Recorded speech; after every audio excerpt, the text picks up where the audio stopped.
worst times to visit San Francisco, there are 3 months out of the year that I think you're going to want to reconsider. I'm Jill. I live right here in the heart of San Francisco, and today I'm going to tell you why August, January, and February are 3 months that you probably don't want to visit. I'm also going to tell you about a few weeks during the year that are a little more challenging to be here, but I'm not going to stop there. I'm also going to tell you about when I love being here and when I think you should visit. I'm going to start with August, and here's the trap. People come to San Francisco thinking they're going to have beautiful, sunny California weather, wear their shorts, wear their sandals, and then they find out August is the foggiest time of the year in San Francisco. This is why the locals call August Foggust. It's because of the heavy, dense fog that's here most of the month. That cool gray fog comes in off the ocean, swallows up the Golden Gate Bridge, and at times it will hang over the city throughout the day. Highs sit in the 60s, and with the winds coming off the water, sometimes with gusts up to 20 to 30 miles per hour, it can feel downright cold. There's an old saying that says, the coldest winter I ever spent was a summer in San Francisco, and on an August morning, you can definitely feel that. And it's really easy for me to spot the tourists that either didn't listen to me or other locals because they're the ones that are standing in line waiting to buy their brand new San Francisco hoodie, sweatshirt, or a brand new pair of long pants. And this is one of the reasons why I recommend no matter what time of year you visit, you always pack in layers. Bring along that jacket, bring along some warm clothes, because you just never know what you're gonna get with our cool fog in the summer. But what many visitors don't realize is that the fog does not sit evenly throughout the city. So it's going to be foggier on the western side of the city, the Sunset, Golden Gate Park, the Richmond. You're also going to find a lot of fog around the Golden Gate Bridge and usually along the waterfront. But if you head into the heart of the city, the Mission District, and even places like Nob Hill, you might step into sunshine on an otherwise foggy day. So any August day can be a combination of sun and fog depending on where you are in the city. And if you're looking for that clear postcard view of the Golden Gate Bridge, August is not the easiest time to find it. It might be foggy, it might be sunny, sometimes it's going to be a combination of the two, but you really have to plan things out because August can be a challenging month to get that clear picture of the Golden Gate Bridge. And it's not just that the weather is bad in August as to why this one makes my list as #1 worst time to visit. It's because you get some really bad weather, but it's also one of the most expensive times to be here.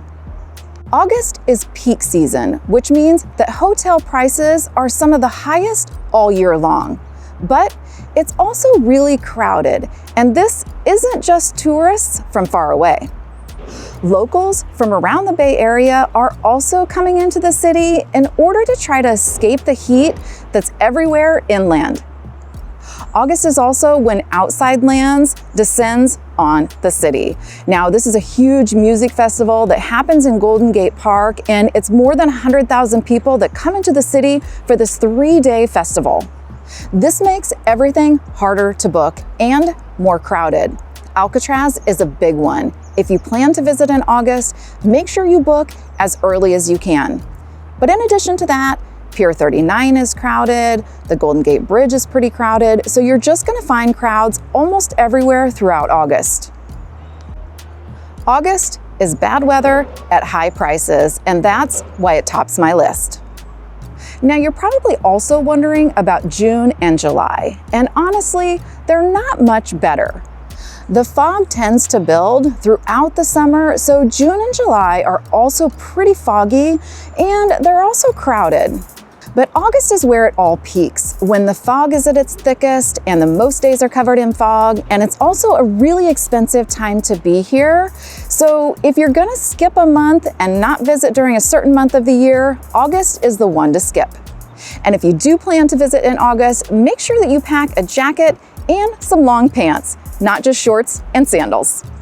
Now, the good news is that the fog will burn off sometimes midday in August, and this is when you can go catch that Golden Gate Bridge shot or visit some of the other attractions without overcast gray skies. The other time of the year that I think you should strongly reconsider visiting is in January and February, which is the heart of our rainy season. You're gonna hit wet days, and sometimes it will rain for a week non-stop. But the other thing about that time of year is that even when it's not raining, it's often gray and overcast, and the sun goes down really early, usually by late afternoon or early evening, so the nights come quickly. It's just a time of year when it feels really dreary around San Francisco. And here's what makes those rainy days more significant, is that visiting San Francisco, a lot of our top attractions are outdoors. The Golden Gate Bridge, parts of Alcatraz, the cable cars, many of our parks, and even a lot of our viewpoints, they're outdoors. So a rainy day or a rainy week can really put a damper on your trip to San Francisco during that time of year. There's also just a lot less going on during that time of the year. The festival calendar is pretty light outside of the Lunar New Year celebrations with the parade and the big festival, but outside of that, there just isn't as much going on that time of year. But then here's the trade-off. January and February, because it's off-season, it's also one of the cheapest times to visit. Hotel prices are low and the crowds are pretty thin, but also it's really easy to get Alcatraz tickets that time of year. It's also a little easier to get restaurant reservations for those places that you just don't want to miss. So if your priority is affordability and visiting when there are fewer crowds and it's easier to get in, January and February might be the best time of year for you to visit. Now, before I jump in and tell you about the best times to visit, there are also a few weeks out of the year that you're really going to want to avoid. There are some really big event weeks here in San Francisco, and the biggest one and the one that's going to hit your wallet the worst is Dreamforce, which is in the fall and it's usually in September or October. During this big convention at the Moscone Center, hotel prices are at their highest all year long. Fleet Week in October is another big one, and this is when the Blue Angels perform and hundreds of thousands of people come into the city, and the prices are really high for the hotels around the city, but especially in Fisherman's Wharf. Another big one in October is Hardly Strictly Bluegrass, and this is a free 3-day music festival, and it draws in hundreds of thousands of people. So as you can imagine, hotel prices spike and things are harder to get into during this festival. The last one I want to mention is the week between Christmas and New Year's, and this is a time of year that is also pretty busy. Now, the city is beautiful this time of year, but there are more people, there are more crowds, hotel prices go up, and so it is a little pricier and a little more crowded than the rest of the year. Now, these aren't reasons to skip a trip to San Francisco, but it's just something I want to make you aware of because prices are higher and it is a time when you're going to want to plan further ahead. Early April is another one I want to mention. Now, rainy season is officially over, but sometimes we do get a late season storm, so it can be a little hit or miss in early April. So, when should you come instead? My answer is September and October. Of course, outside of those busy weeks I just mentioned. And the reason for this is it's what we locals consider our real summer. The fog lifts, the skies clear up, and it's the warmest, best time of the year weather-wise in the city. The festival season is still going strong and there's always something to do on the calendar. And so it's just a fun time to be here. In addition to that, harvest is going up in Napa and Sonoma, and so it's a fun time to visit wine country. So if I could pick one time for you to visit, those 2 months would be it. Spring is my runner-up, which I mentioned early April can be a little hit or miss, but the rest of the time, spring here is absolutely amazing. The entire city is in bloom.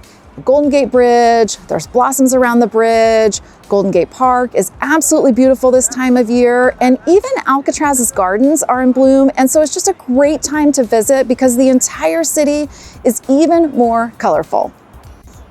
Plus, the crowds are still manageable and the hotel prices haven't spiked yet. And then there's my hidden favorite time of the year, which is mid-November through December. outside of the busy time between Christmas and New Year's, but this is also a great time to visit. Once the holidays kick in, the city just sparkles. The trees go up, the lights come on, and there are so many fun festivals and events going on, both indoors and outdoors.